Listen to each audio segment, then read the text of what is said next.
semua janji manis Jokowi ingin membiayai proyek kereta cepat Jakarta-Bandung yang bekerja sama dengan perusahaan China. Sepeser pun awalnya tidak ingin menggunakan uang rakyat ataupun membebani negara. Tetapi ini hanya janji manis yang tak sesuai fakta. Karena fakta sekarang harus meminta persetujuan DPR untuk mengucurkan dana APBN guna membiayai proyek tersebut.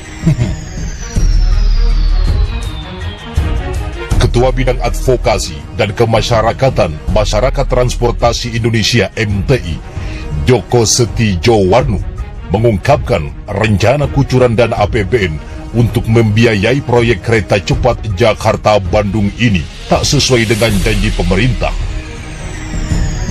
Ia mengatakan, Presiden Jokowi maupun para pembantunya selalu menyebut kalau pendanaan proyek kereta cepat tidak akan sampai menggunakan dana uang rakyat.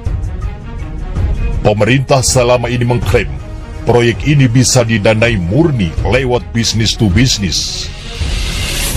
Sebagai informasi, penugasan proyek kereta cepat dikerjakan oleh konsorsium BUMN yang terdiri dari PT Wijaya Karya, PT PN 8, PT Jasa Marga, dan PT KAI.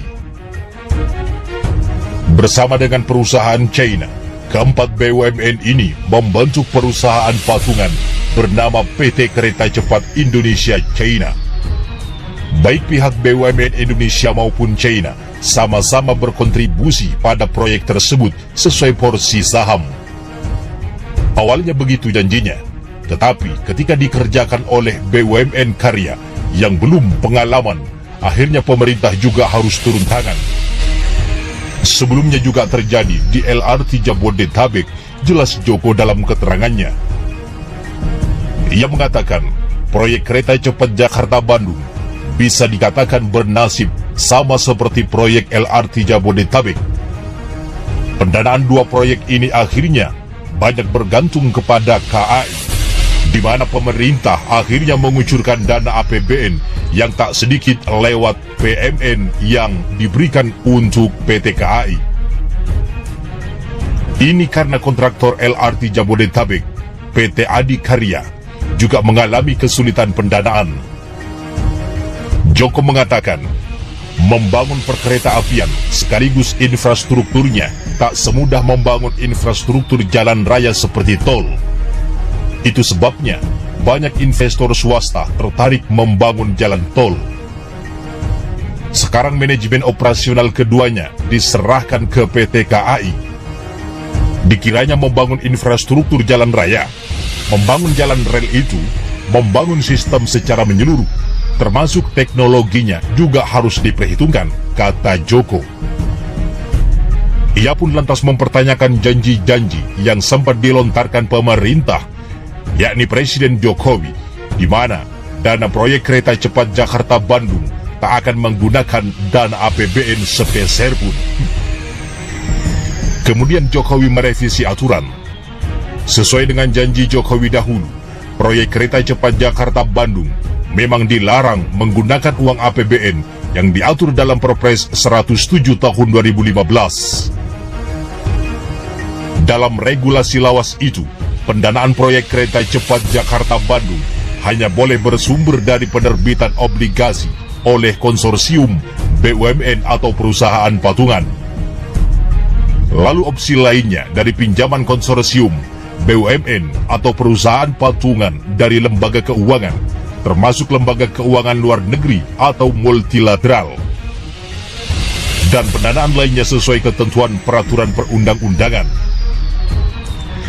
Dalam aturan lama, yakni pasal 4 Perpres 107 tahun 2015 berbunyi demikian. Ayat 2, pelaksanaan penugasan sebagaimana dimaksud dalam pasal 1 tidak menggunakan dana dari anggaran pendapatan dan belanja negara, serta tidak mendapatkan jaminan pemerintah. Demikian bunyi ayat 2 pasal 4 Perpres nomor 107 tahun 2015. Jokowi pamer ekonomi. Hal itu ada yang menganggap suatu kedunguan. Lawjustice.co, pengamat politik Rocky Gerung, mengkritik pemerintahan Presiden Jokowi yang dianggap kerap kali memamerkan pertumbuhan ekonomi. Ia pun mengatakan, apa yang dipamerkan Jokowi melalui jubirnya tersebut merupakan kedunguan kata milenial. Saya punya tim sekarang yang namanya kaum milenial yang berusia 17 hingga 21 tahun di Indonesia, Eropa dan Amerika. Saya ngobrol sama mereka. Bagi mereka yang dipamerkan oleh Pak Jokowi melalui juru bicaranya tentang sukses ekonomi itu, ya, bertumbuh ekonominya, tetapi diinjus oleh instruktif industri. Bagi milenial, itu artinya kedunguan, kata Rocky Gerung, dikutip dari ILC pada Sabtu 30 Oktober. Rocky Gerung menerangkan, percuma jika ekonomi Indonesia bertumbuh hanya dengan melakukan ekstraktif industri atau sekedar gali-gali tambang lalu dijual. Hal tersebut, kata Rocky Gerung, justru mencerminkan bahwa tidak adanya kerjaan otak dari pemerintah dan Presiden Jokowi. Nggak ada inovasi kalau kita tumbuhkan ekonomi hanya dengan gali-gali tambang, jual, manjat-manjat pohon sawit, jual. Kan nggak ada kerjaan otak di situ. Apa kerjaan otaknya? Ucap Rocky Gerung. Rocky Gerung menjelaskan bahwa saat ini sistem dunia sudah berubah sejak diterpa pandemi COVID-19. Menurutnya, pemerintah tak bisa lagi menyebut bahwa ekonomi Indonesia bertumbuh hanya dengan melakukan ekstraktif industri. Ia pun mengatakan bahwa hal tersebut justru membuat Indonesia terjebak dalam kedunguan dan tak ada lagi inovasi lain. Sementara diberitakan secara terpisah, beberapa waktu terakhir, banyak kalangan yang memperbincangkan, bahkan membandingkan kinerja mantan Presiden Susilo Bambang Yudhoyono dengan Presiden Jokowi. Salah satunya datang dari Satyo Purwanto. Dia pun mengatakan bahwa perbandingan kinerja keduanya dapat dilihat dari rasio utang pemerintah, di mana, kata dia, saat rezim SBY, pemerintah hanya mampu menurunkan rasio hutang terhadap produk domestik bruto dari 56,6% menjadi 25,6%. Yang membuat Indonesia dapat melunasi utang IMF lebih cepat dari jadwalnya.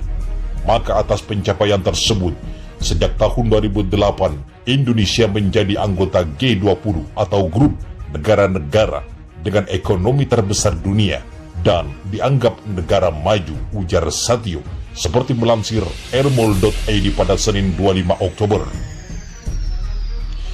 Sementara prestasi Jokowi dari 7 tahun kepemimpinannya justru semakin menumpuk hutang.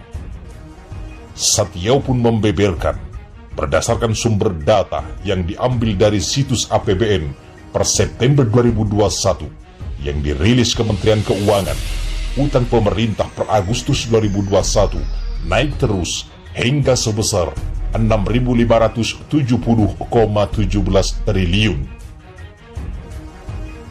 Selain kenaikan utang, kata Satyo, Menteri Keuangan andalan Jokowi, yakni Sri Mulyani Indrawati, juga berhasil mencatatkan kenaikan rasio utang pemerintah terhadap produk domestik bruto atau PDB. Data di bulan Agustus 2021 saja, rasionya sudah naik menjadi 40,85%. Selain meroketkan utang, prestasi pemerintahan Jokowi juga sukses dan berhasil menggolkan Undang-Undang Cilaka atau Cipta Lapangan Kerja, yang diduga undang-undang tersebut justru akan semakin memudahkan oligarki menguasai urusan hajat hidup orang banyak. Semisal soal aturan dan upah kerja dan penguasaan SDA oleh konglomerasi oligarki peng-peng, pungkas Satyo.